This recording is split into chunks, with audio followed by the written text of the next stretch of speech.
Okay, so today I'm going to show you how to wind a bobbin on a mechanical machine. This machine's a little bit newer.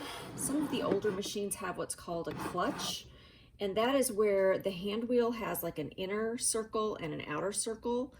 And the ones that have that, you would actually hold the inner circle and then turn the outer circle knob towards you. That would release the clutch, so it would loosen up. And when you do that, that will only, will make the machine not move the needle up and down and just wind the bobbin.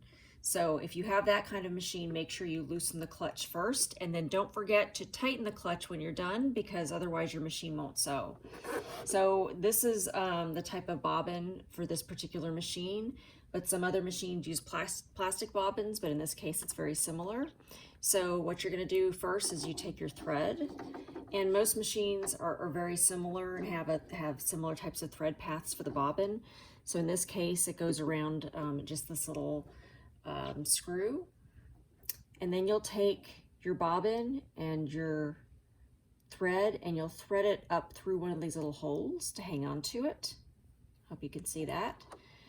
Then I'm going to go ahead and snap it on there, and then you want to hold on to that top thread, and then in this case we're going to push this over.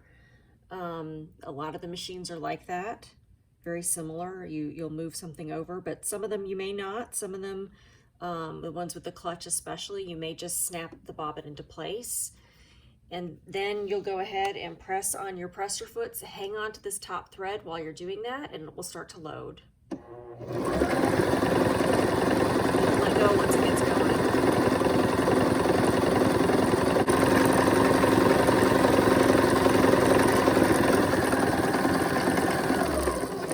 When you see the thread start to hit this little plastic piece, then you know it's time to stop. Just a little tip, on some of these they have a little screw on here and they're adjustable. So if you feel like your bobbin is getting too full or isn't getting full enough, you can screw or unscrew that screw and adjust the direction that this little stopper goes to. So you'll be able to adjust how far on the bobbin your thread gets full. So then you'll turn it the other way and you'll pull it up, and then you'll take your scissors and cut it, and then you can also cut that little thread that's coming through the top. And now your bobbin is ready to load, and I have another video on how to load the bobbin. Thanks for watching.